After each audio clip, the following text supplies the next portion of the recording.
Can't even see. I've gotten so fat that I'm exploding into my face. I have to hold myself down.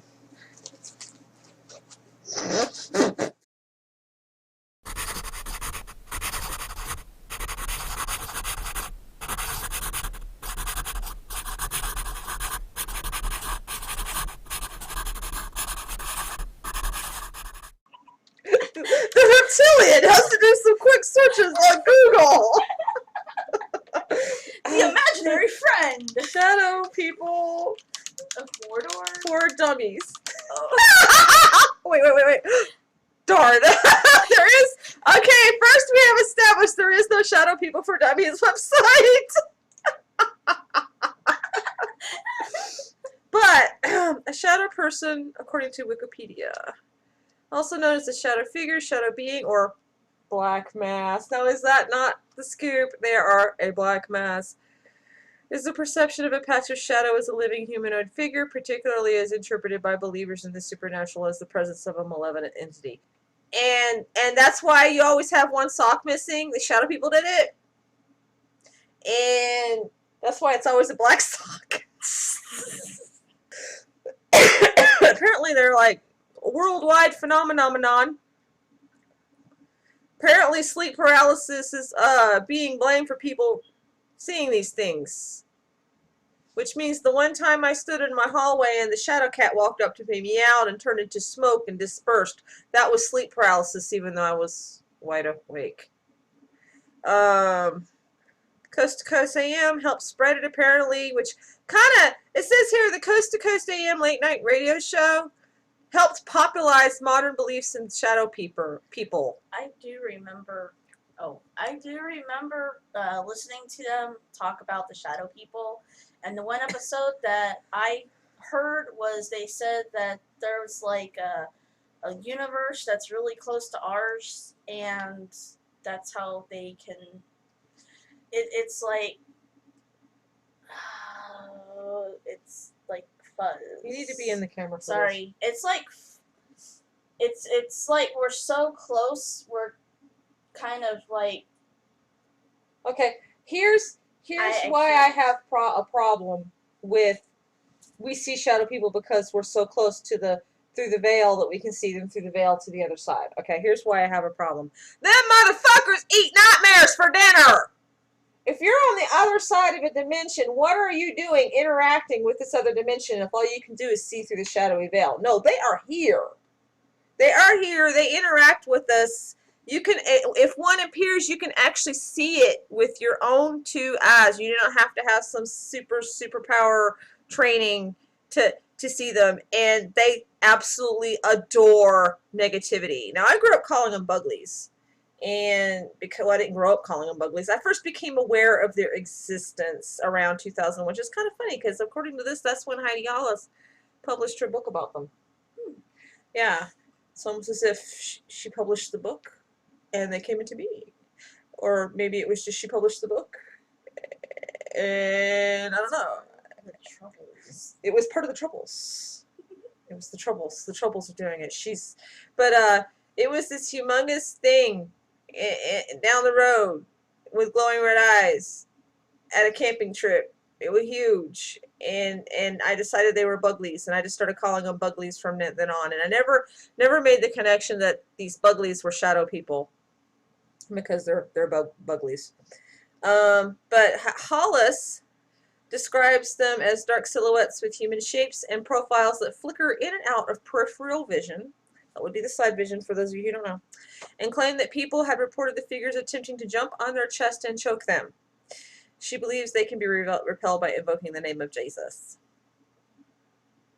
So let me tell you about the most fun time I've ever repelled a shadow being.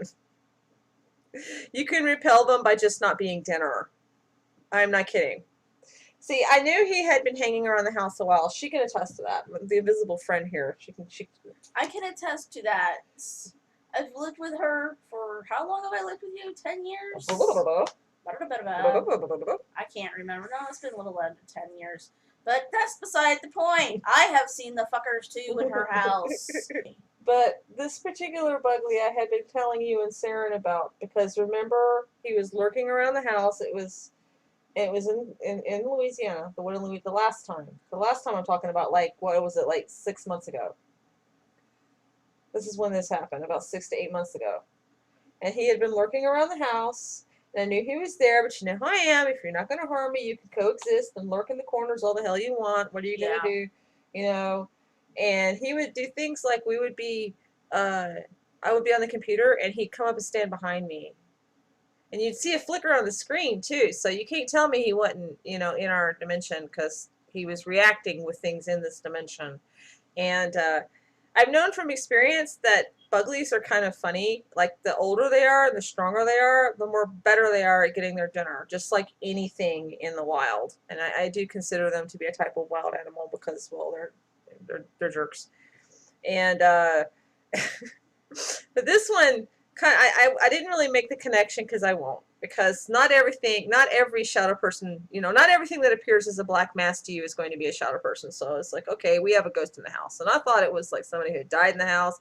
I even like researched it. I don't know what was going on, really. Thought maybe the house was haunted, you know. In fact, I was pretty sure, and I called you up about that, but I can't remember the conversation that saved my life. I don't remember the conversation I just remember calling you up, sure. Oh, what was it? Oh, it was starting to do things like turn on the radio and turn on the TV and open cabinets and do things that poltergeists do. Yeah, you were worried about that because of what happened in Georgia, was it? Yeah, there was a poltergeist in Georgia that tried to smother me with my pillow, but that's not relevant to this. You know, but yeah, so I'm sleeping on the couch one day. I have a hard time sleeping, and so I'll like change locations and stuff to try to get some sleep.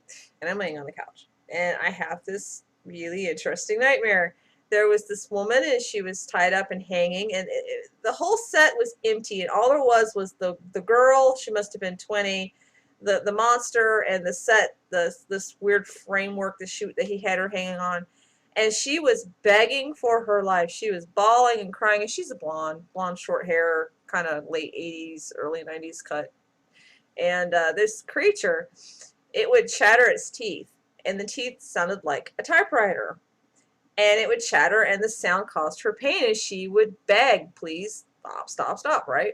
So I'm watching this nightmare, you know. And, you know, and after a few minutes of, I guess I was supposed to be upset, I did what I long ago learned to do when I was a child and had night terrors. I started analyzing the dream, and I started having discussion with myself in the dream. Wow, that actress, haven't I seen her somewhere before? I know that voice. Who is she? I know that voice. Who is she? And the poor thing. And of course this meant that its hold on me released, and I came out of the dream, and I opened my eyes, and there it is standing in the living room, and you could see it with your naked eyes, and it's standing there. And I got on the phone. I think it was with you. I know I talked about it with Sarah the next day, but I think I got on the phone with you the next day, and I was telling you how silly the poor thing had to have been a baby to throw something like that, something so clumsy at someone, you know. Trying to make them upset. And Tim was having nightmares, and Loki was having nightmares. I mean, the whole house was plagued. And I was pretty sure it had followed us from where we were living before we moved into that house, because the youngin used to have nightmares. But I made fun of that thing all day long the next day. And it hung around for a little while. Then it went away and never came back. And that's how you defeat a Bugly. When I told Tim of the dream the next day, he told me, well, that's a scene from Hellraiser. You see, I've never seen Hellraiser. I only have looked at pictures of Pinhead. I stay very far away from Hellraiser. I know that it's got triggers. I know that it's got McCulture triggers. It's got stuff in it that would really, really upset me. I will not watch Hellraiser, and I don't know. Tim said to me, well, it's funny because he was watching Hellraiser like at work a couple of days ago, or no, he was in the field. Whenever that happened, he wasn't even home.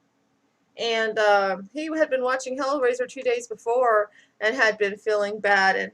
And I guess while the thing was lurking around the house and trying its poltergeist tricks and stuff and trying to scare us, it was also observing us, and it saw my husband watching Hellraiser and must have heard me on the phone with him that day tell him, oh, I'm never going to watch Hellraiser, that stuff's scary, and it thought that it would scare me with the scene from Hellraiser.